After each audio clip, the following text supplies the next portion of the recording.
Continuando con los problemas de equilibrio mecánico, vamos a ver ahora el equilibrio rotacional.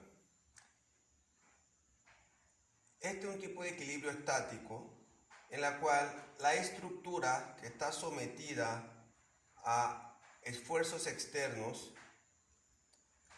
sus vectores o fuerzas no concurren en un único punto como ocurría en el equilibrio traslacional.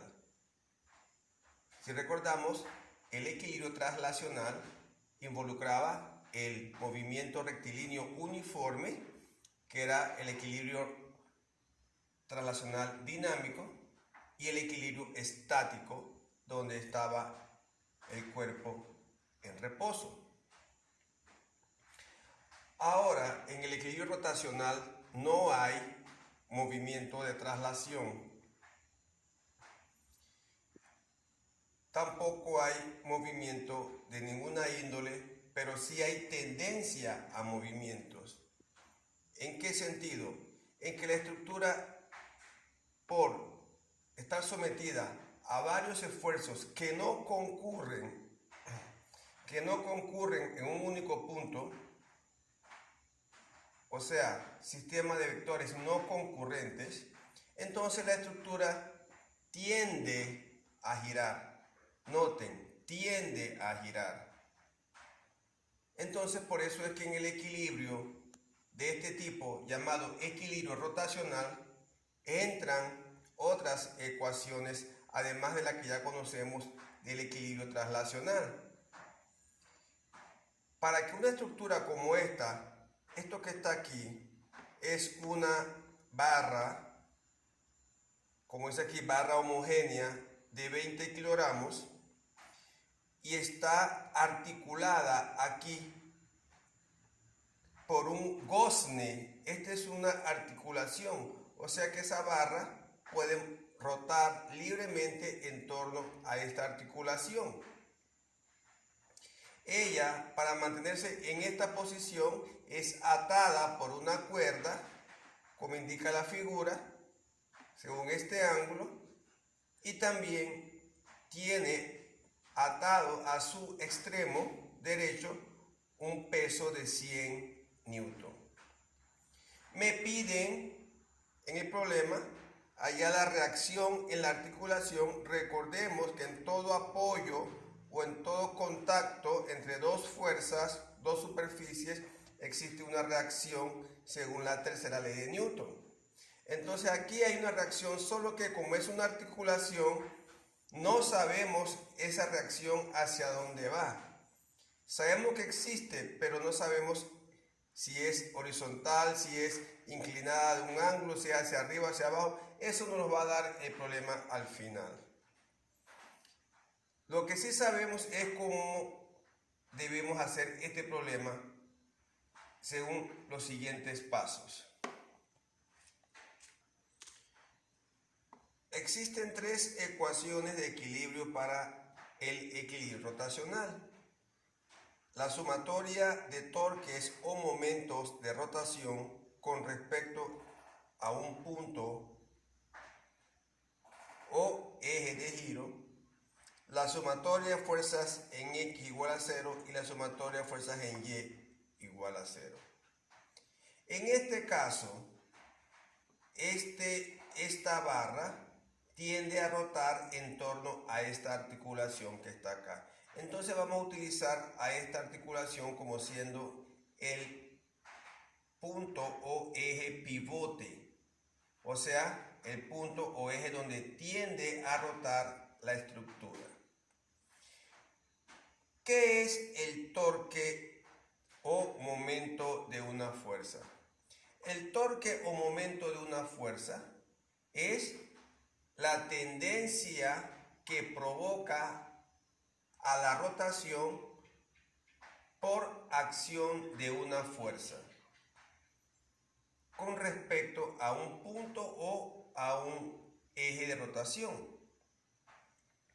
Por definición, el torque de una fuerza se define como siendo el producto vectorial de la fuerza aplicada por el vector posición, en donde se aplica esta fuerza con respecto al pivote o al eje de giro. Por definición sabemos que un producto vectorial, su magnitud es igual a la magnitud de la fuerza por la magnitud del vector R o distancia del punto pivote a donde se aplica la fuerza por el seno del ángulo. ¿Entre quién? Entre el vector R y la fuerza F. Recuerden que el vector R es el vector posición que va del pivote a donde se aplica la fuerza. Y el ángulo θ es el ángulo formado entre el vector R y la fuerza y la línea de acción de la fuerza aplicada. Sabemos que esto que está aquí, R, seno del ángulo, se conoce como brazo de palanca.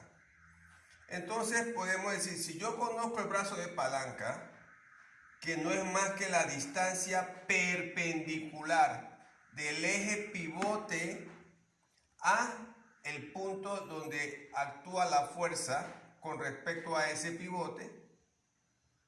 Si yo conozco esa distancia perpendicular de ese eje pivote, por ejemplo, aquí yo tengo esta articulación. Si yo conozco de aquí a un punto cualquiera perpendicular desde aquí a donde actúa la fuerza, yo tendría la palanca, el brazo de palanca, pero esta distancia de aquí a aquí, donde actúa la tensión, no es brazo de palanca. ¿Por qué? Porque el ángulo entre esta distancia aquí a acá, entre este R y esta tensión, no es 90 grados. Tiene que ser 90 grados para que sea brazo de palanca. Por eso es que normalmente, para evitar los problemas, usamos esta fórmula genérica. Esta solamente la usamos para casos en que conocemos fácilmente o identificamos fácilmente la palanca en que gira el torque. Ahora, hay otro dato importante. El torque o momento de rotación tiene un signo por convención. Cuando la tendencia a girar es en sentido antihorario, entonces el torque es positivo. Cuando la tendencia a girar es en sentido horario, entonces el torque es negativo. Eso es por convención. Bien, ya sabemos lo que es un torque, entonces ahora vamos a aplicar el equilibrio a esta estructura que está aquí. Siempre por estrategia, comencemos aplicando la ecuación de torques con respecto al pivote, que en este caso nuestro pivote va a ser la articulación que está aquí. Veamos todas las fuerzas que está sometido a esta estructura, la cual hacen o tienden a que la estructura gire. Veamos. Lo primero que vamos a hacer aquí es el DCL de esta estructura. El DCL de esta estructura no es más que una línea cuyo ángulo o ángulos deben aparecer aquí en el DCL y también las distancias, porque son importantes a la hora de aplicar los torques. Bien, el DCL de esta estructura es una línea inclinada que va de aquí a acá, que mide 4 más 1, 5 metros. Aquí está, una línea que mide 4 más 1, 5 metros. ¿Qué fuerza actúa aquí? Ok, tenemos aquí la reacción del pivote, del gozne en este caso. Como yo no sé hacia dónde va la reacción, yo sí sé que es un vector y debe tener una reacción vertical y una reacción horizontal, que yo hipotéticamente la voy a trazar así, porque ellas muy bien pueden ser la RX, también puede ser hacia la izquierda y la RY hacia abajo. ¿Cómo yo sé si esa hipótesis que yo hice aquí, esa suposición está bien? Al final la RX y la RY me va a dar un signo. Si yo con este DCL que está aquí la RY me dio positiva y la RX me dio positiva después de todo el problema, quiere decir que esta hipótesis era correcta. Si la RY me da negativa después de los cálculos, quiere decir que la RY no es hacia arriba, sino es hacia abajo. Lo mismo ocurre con la RX. Esto es en el caso de la reacción en las articulaciones. Bien, ¿qué otra fuerza tengo en esta estructura?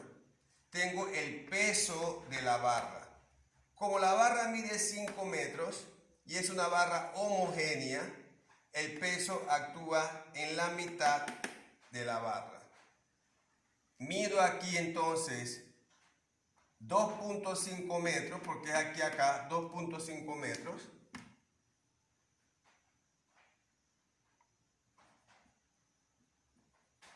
Y aquí tengo entonces el peso de la barra, que sería 20 kilogramos por 9,8, me da 196 newton. También tengo el peso de 100 newton que actúa aquí al final. Y es importante algo, si este es 60 grados, aquí es 60 grados y aquí es 30 grados. Acá también por trigonometría vemos que es 60 grados aquí y 60 grados aquí. Es muy importante los ángulos. También tengo, actuando sobre esta barra, además de la reacción, su peso y el peso que está atado en su extremo, la tensión de la cuerda que lo está sosteniendo aquí.